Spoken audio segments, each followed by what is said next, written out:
नमस्कार, मैं नूमस भैया, आप देख रहे हैं मास्टर प्रहार। स्वागत है आपका एक बार फिर मास्टर प्रहार में। दिल्ली की एक अदालत ने मंगलवार को टूल किट मामले में गिरफ्तार की गई 22 वर्षीय पर्यावरण कार्यकर्ता दिशा रवि को जमानत दे दी है। पुलिस ने दिशा रवि को दिल्ली की एक अदालत में पेश करते हुए कहा था कि Disha Ravi toolkit Google document की एडिटर हैं और इस डॉक्यूमेंट को बनाने और इसे प्रसारित करने में उनकी अहम भूमिका थी। दिशा रवि पर लगाए गए आरोपों पर एडिशनल सेशन जज धर्मेंद्र राणा ने कहा कि मुझे नहीं लगता कि एक व्हाट्सएप ग्रुप बनाना या किसी को हानि ना पहुंचाने वाले टूल किट का एडिटर होना कोई जुर्म है। उन्होंने कहा कि इस टूल किट या पीजीएफ से लिंक को आपत्तिजनक नहीं माना गया है, इसलिए सिर्फ व्हाट्सएप ग्रुप पर उन चैट को हटाने जिनका टूल किट और पीजीएफ से संबंध है उसका कोई मतलब ही नहीं रह जाता। इस पूरे मामले में एक शब्द बहुत चर्चा में है, जो है टूल किट। आइए समझते हैं ये टूल किट होता क्या है। दरअसल टूल किट एक ऐसा डॉक्यूमेंट होता है जिसके जरिए किसी आंदोलन या विरोध प्रदर्शन को गाइड किया जाता है। इस डॉक्यूमेंट में इंस्ट्रक्शन होती हैं जिसमें बताया जाता है कि आंदोलन की पूरी प्लानिंग क्या है, कौन कौन से स्टेप्स को कब लेना है, क्या नारे लगाने हैं और अगर पुलिस कार्रवाई करे तो कैसे बचें। यही सब एक डॉक्यूमेंट में लिखा होता है, इसे हम टूल किट कहते हैं। जब सोशल मीडिया का ज़माना नहीं था तब टूल किट को डायरी में लिखकर या पोस्टर के जरिए आंदोलनकारियों तक पहुँचाया जाता था ताकि वो प्लानिंग के मुताबिक स्टेप्स ले सकें। सोशल मीडिया के जरिए जो टूल किट शेयर की जाती है उस टूल किट को कोई भी एडिट कर सकता है, इसलिए इसका दुरुपयोग होने की संभावना भी रहती है। टूल किट की भूमिका उस आंदोलन या विरोध प्रदर्शन में ज़्यादा बढ़ जाती है जिस आंदोलन को भीड़ खुद ही लीड कर रही होती है। कहने का मतलब यह है कि कोई बड़ा नेता आंदोलन का चेहरा नहीं होता है। 2011 में इजिप्ट में सरकार के खिलाफ बड़े पैमाने पर प्रदर्शन हुए थे, युवाओं ने आंदोलन भी किए थे। इस आंदोलन को कोई भी नेता लीड नहीं कर रहा था, यह आंदोलन भीड़ के द्वारा किया जा रहा था और सबसे पहले डिजिटल टूल किट का प्रयोग इसी आंदोलन में हुआ था।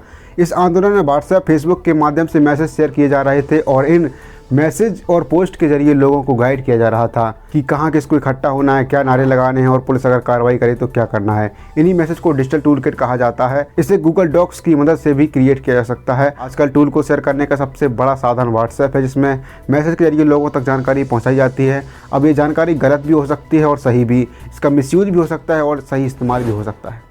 इसी प्रकार की तथाकथित टूल किट दिशा रवि ने शेयर की थी, जिन्होंने किसान आंदोलन से जुड़े कुछ पहलुओं पर चर्चा की थी, लेकिन इस टूल किट में हिंसा करने की कोई बात नहीं थी। दिल्ली पुलिस ने इसकी जांच की और आरोप लगाए कि दिशा का संबंध खालिस्तानी समर्थकों और ग्रेटा थुनबर्ग से है।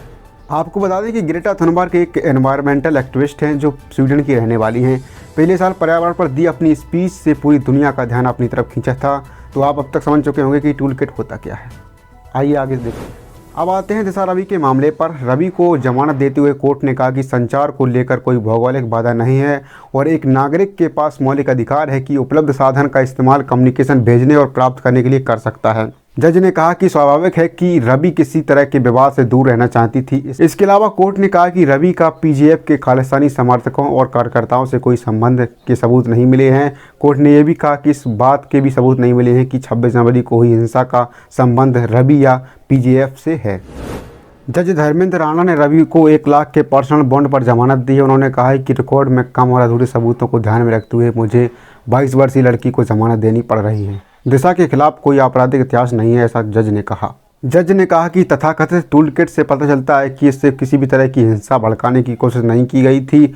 उन्होंने कहा कि मेरे ख्याल से एक नागरिक एक लोकतांत्रिक देश में सरकार पर नज़र रखते हैं सिर्फ इसलिए कि वो राज्य की नीतियों से असहमत हैं, उन्हें जेल में नहीं रखा जा सकता। राजद्रोह का आरोप इसलिए नहीं लगाया जा सकता क्योंकि सरकार को उससे कोई भी चोट नहीं पहुंची है और ना ही राजद्रोह के कोई सबूत मिले हैं। कोर्ट ने कहा कि मतभेद, असहमति, अलग विचार, असंतोष, यहाँ तक कि अस्वीकृति राज्य की नीतियों में निष्पक्षता लाने के लिए जरूरी उपकरण है।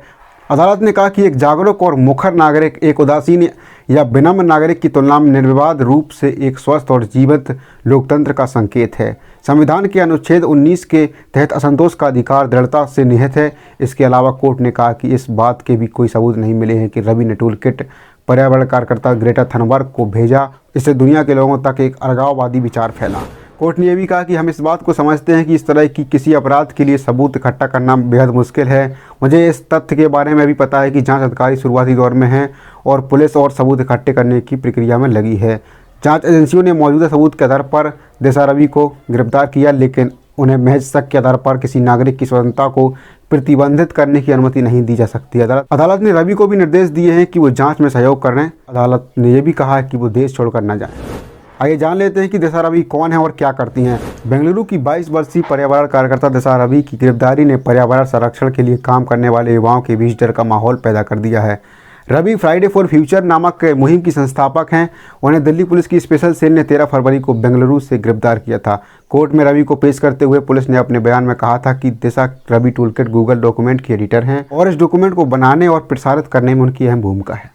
इस सिलसिले में उन्होंने खालिस्तान समर्थक पीजेएफ के साथ मिलकर भारतीय राज्य के प्रति वैमनस्य फैलाने का काम किया है और उन्होंने ग्रेटा थनबर्ग के साथ टूलकिट शेयर की थी। ये आरोप है पुलिस का। दिशा पर भारतीय दंड संहिता के अंतर्गत राजद्रोह, समाज में समुदाय के बीच नफरत फैलाने और आपराधिक षड्यंत्र के मामले दर्ज किए गए थे। दिशा ने फ्राइडे फॉर फ्यूचर की शुरुआत तब की थी जब 2018 में ग्रेटा थनबर्ग ने अपने पर्यावरण बचाओ अभियान से दुनिया भर में हलचल मचा दी थी। वह विरोध प्रदर्शनों से ज़्यादा झीलों को साफ करने और पेड़ों को काटने को लेकर चिंतित रहती हैं और सक्रिय रहती हैं। मास्टर प्रहार में आज के लिए बस इतना ही। अगली बार फिर मुलाकात हुई, तब तक के लिए नमस्कार।